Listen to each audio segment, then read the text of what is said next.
আমার কাছে মনে হয় এই রিলেটেড প্রশ্নটা চলে আসছে, আমি একটু ভাই বলি, সেটা হচ্ছে যে আমরা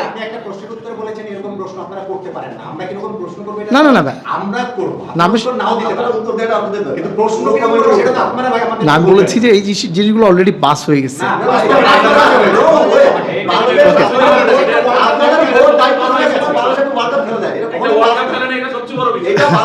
সেটার জন্য আমরা নিজেরাও তো সেটার জন্য আমরা নিজেরাও খুশি হই নাই।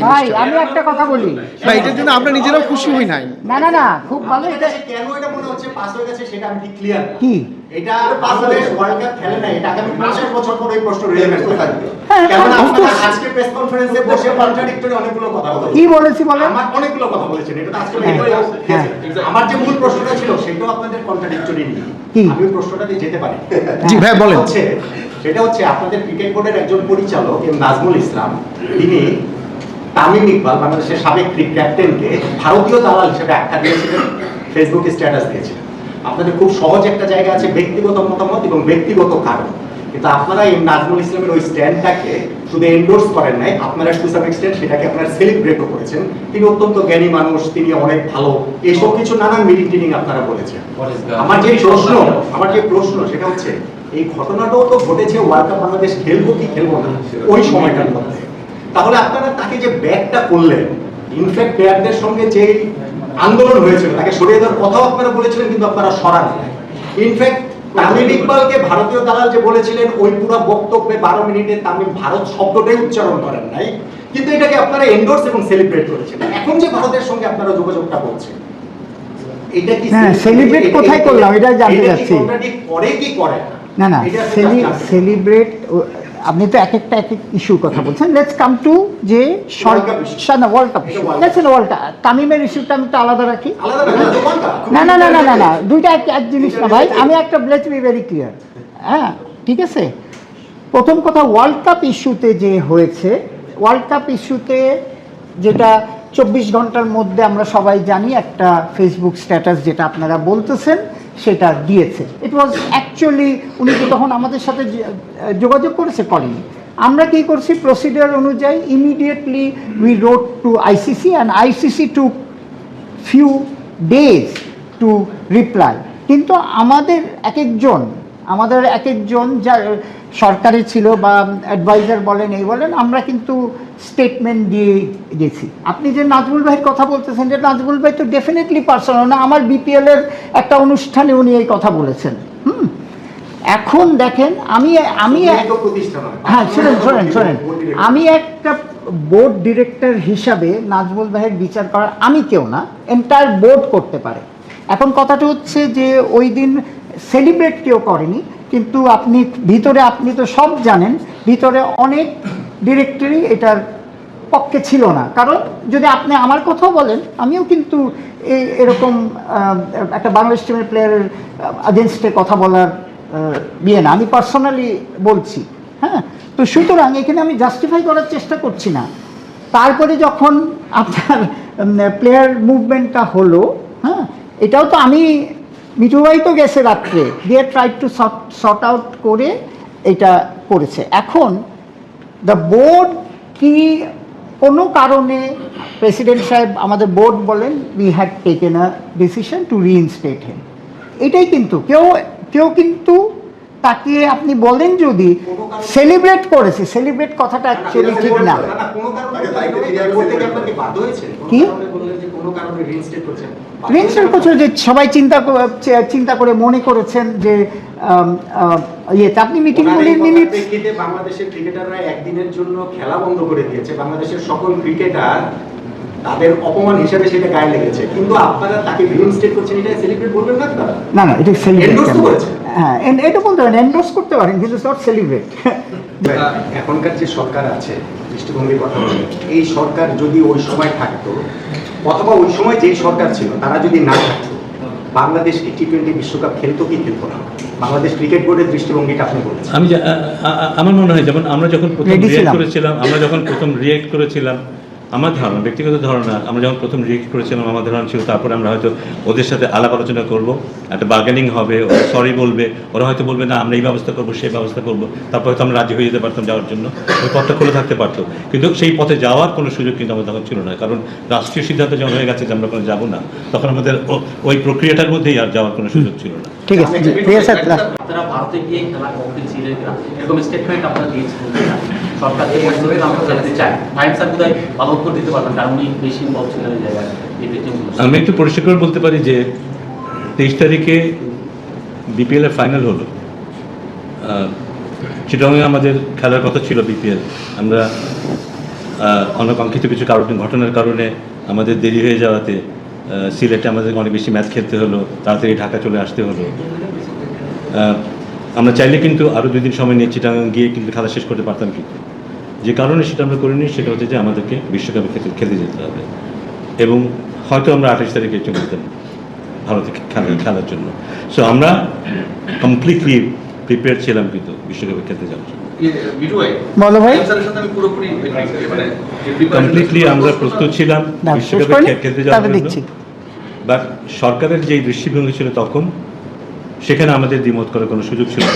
সরকার যখন বলেছে যে এখানে খেলা আমাদের জন্য নিরাপদ না, খেলোয়াড়দের জন্য নিরাপদ না, যারা দর্শক তাদের জন্য নিরাপদ না, যারা সাংবাদিক তাদের জন্য নিরাপদ না, এবং এখানে শুধু সরকার বলেছে তা না, সরকারের যেসব এজেন্সি আছে তারা ইনভলভ ছিল, তারা বলেছে নিরাপদ না, সেখানে আমাদের অন্য কোনো কিছু বলার কোনো সুযোগ ছিল না। কিন্তু সে কারণেই আমরাও এক পর্যায়ে শ্রীলঙ্কার ব্যাপারে আমরা বলেছিলাম, তারপর সেটা যখন হয়নি আমাদের অত বিশ্বকাপ খেলা হয়নি।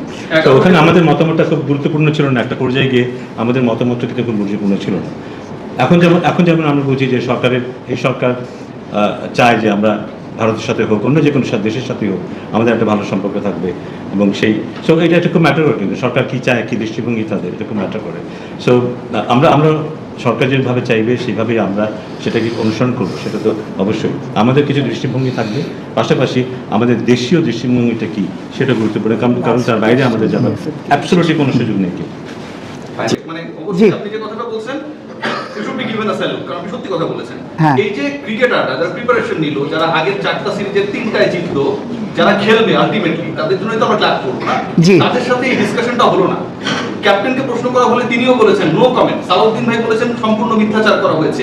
এটা কি কোনো প্রফেশনাল ক্রিকেট বোর্ডের ক্যারেক্টারের মধ্যে পড়ে যে আপনি আপনার মেইন স্টেক হোল্ডার ক্রিকেটারদের সাথে এত বড় একটা ইস্যু নিয়ে কথা বললেন না? আপনি স্বীকার করেছেন ইট ওয়াজ নট ডিসকাসড। না, আমি বলেছিলাম যে আসিফ নজরুল সাহেবের কথা, উনি যেটা বলছে যে আমাদের সাথে discuss, at least I was not present, আমি প্রেজেন্ট ছিলাম না, আমার কান দিয়ে আমি শুনিনি। হ্যাঁ, আর প্লেয়াররা তো বলেই দিয়েছে কি কথা। হ্যাঁ, তো এটাই, কিন্তু ক্রিকেট বোর্ড কিন্তু ফাহিম ভাই কিন্তু সার্বক্ষণিক যোগাযোগ ছিল। হ্যাঁ, সরকারের যে সিদ্ধান্ত সরকার নিয়েছে, সরকারকে আমাদেরকে জানিয়েছে, সরকার তারপর খেলোয়াড়দেরকে ডেকে নিয়েছে এবং পুরো ব্যাপারটা ব্রিফ করেছে কী হয়েছে না হয়েছে, কেন আমরা যাচ্ছি না, প্লেয়াররা সেটা শুনেছে। সরকারের সিদ্ধান্ত না, এটা তো এমন না যে পাড়ার অন্য একটা ইয়েতে খেতে যাচ্ছে, অন্য একটা দেশে যাচ্ছে, সিদ্ধান্তটা আমাদের আগেই নেওয়ার প্রয়োজন ছিল সরকারের, যে আমরা যাবো কি যাবো না। একদিনের মধ্যে তো ডিসিশন হলো, এর মধ্যে গভর্নমেন্টের এজেন্সিগুলো কি রিপোর্ট দিল? এত কিছু বলতে পারবো না। সরকার না সরকারের এজেন্সিগুলি তো আমাকে রিপোর্ট করবে না, তারা সরকারকে রিপোর্ট করবে। আমরা হয়তো সরকারের কাছ থেকে আমরা শুধু ইনস্ট্রাকশন পাবো যে এটা নিরাপদ না বা এটা নিরাপদ, এখানে আমরা যেতে পারবো কিংবা এখানে আমরা যেতে পারবো না।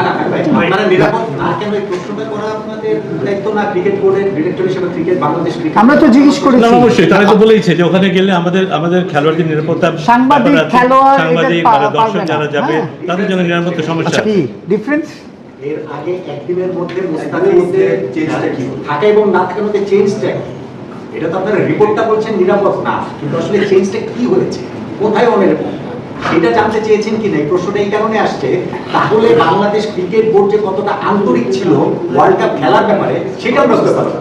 শোনেন, আমি যেটা বলছি আন্তরিক অনেক ছিল, অনেকগুলি মিটিং হয়েছে, কিন্তু আইসিসির লোকও এসছে, আন্তরিকতাটা না থাকলে তাহলে ইয়ের জন্য। এখন জিনিসটা হচ্ছে যে ভেরি সিম্পল, কিন্তু এখন একজন you might have your own opinion, আপনি 5 তারিখে হয়ে 6 তারিখে দিয়ে দিয়েছেন ওপিনিয়ন, কিন্তু আমরা কিন্তু আপনি জানেন তখন দেখেন যে আমরা কিন্তু চিঠি দিয়েছি ICC, we weighted to give a letter to ICC. আমরা জানতে চেয়েছি যে আমাদের এই কনসার্ন আছে, দরকার হলে ওই চিঠি আপনাদের দেখিয়ে দিব যে না না না আমার মনে হয় যে- ইট ওয়াজ হ্যাঁ আমার মনে হয় না, যাই হোক শেষ করে দিই। কারণ ওই ক্রীড়া উপদেষ্টা, সাবেক ক্রীড়া উপদেষ্টা, তিনি তার জাস্ট ফেসবুক স্ট্যাটাস দিয়েছেন এবং সেটাতেই শেষ পর্যন্ত অটল ছিলেন মুস্তাফিজকে বাদ দেওয়ার পরে। ব্যাপারটা শুধু একজনের ব্যাপার নাকি আসলে গোটা দেশের না নিরাপত্তা? না, এটা তো গভর্নমেন্ট থেকে আপনাদের বললাম যে গভর্নমেন্ট থেকে চিঠি এসছে, গভর্নমেন্ট থেকে চিঠি ইস্যু করেছিল, কিন্তু আমাদের তো আপনি বুঝবেন জিও লাগতো ট্রাভেল করতে। আজকে যদি ওয়ার্ল্ড কাপে যেতে চাইতে না না হ্যাঁ, জিও যদি না দেয় তাহলে আমরা কিছু হবে না। লাস্ট কোয়েশ্চেন, হ্যাঁ একটা ব্যাপার, সেটা হচ্ছে ডক্টর আসিফ নজরুল তার অফিসিয়াল ফেসবুক পেজে 11 ফেব্রুয়ারি এই বছরের যে স্ট্যাটাসটা লিখেছেন, তার লাস্টের যে প্যারা, সেখানটায় তিনি বলছেন যে বিশ্বকাপ না খেলার সিদ্ধান্ত সরকার নিয়েছে, কিন্তু সরকারের এই সিদ্ধান্ত বোর্ড ও ক্রিকেটাররা মেনে নিয়েছে। এবার লাস্ট লাইনটা শুনুন, না হলে এই সিদ্ধান্তে অটুট থাকাটা হয়তো সহজ হতো না। আপনারা যদি মেনে না নিতেন তাহলে সরকার তাদের যে না খেলার সিদ্ধান্ত সেটাতে তারা অটুট থাকতে পারতো না। যিনি সরকারের প্রতিনিধিত্ব করছিলেন যুব ক্রীড়া উপদেষ্টা হিসেবে সেই সময়টায় ডক্টর আসিফ নজরুল এই কথাটা বলছেন। আপনারা সেই কাজটা কেন দেখালেন না? আপনারা যদি খেলতে চাইতেন অ্যাকর্ডিং টু হিজ স্পিচ, প্লেয়াররাও তো একই কথা বলছে, হ্যাঁ according to his Facebook status তিনি বলছেন যে আপনারা যদি খেলার ব্যাপারে, না খেলার ব্যাপারে যে সিদ্ধান্তটা এসেছে সেটা না মেনে নিতেন এবং আপনারা খেলতে চাইতেন তাহলে সরকার আপনাদের বাধ্য করতে পারতো না। সেটা আসিফ নজরুল বলছে। আপনারা কি তার এই বক্তব্যকে অসত্য মনে করেন নাকি আপনারা আসলেই খেলতে চান না? কোনটা? ফাইন ভাই বলবেন নাকি? হ্যাঁ আচ্ছা, বেসিক্যালি আপনি যেটা হচ্ছে যে আমি যেটুকু বলতে চাই যেখানে দুইজনের নাম বলেছে, কিন্তু একটা বোর্ডের নাম বলেছে, একটা খেলোয়াড়দের নাম বলেছে। আমার মনে হয় আপনারা খেলোয়াড়দের থেকে ক্লিয়ার সিগন্যাল পেয়ে গিয়েছেন, যেরকম সালাউদ্দিনও বলেছে যে দিস ওয়াজ নট ডিসকাসড। কথাটা বুঝছেন? আমার না শোনেন, আমি আমার জানা মতে আই ওয়াজ নট প্রেজেন্ট, আমি যতটুকু জানি দিস ওয়াজ নট ডিসকাসড। এটা আমার কথা বলে আমি দেখুন, আমি ছিলাম না ওই দিন, সরি।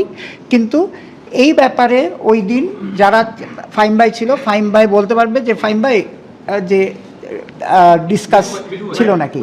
সব ধরনের খেলার খবর পেতে সাবস্ক্রাইব করুন, সঙ্গে থাকুন খেলার পাতার।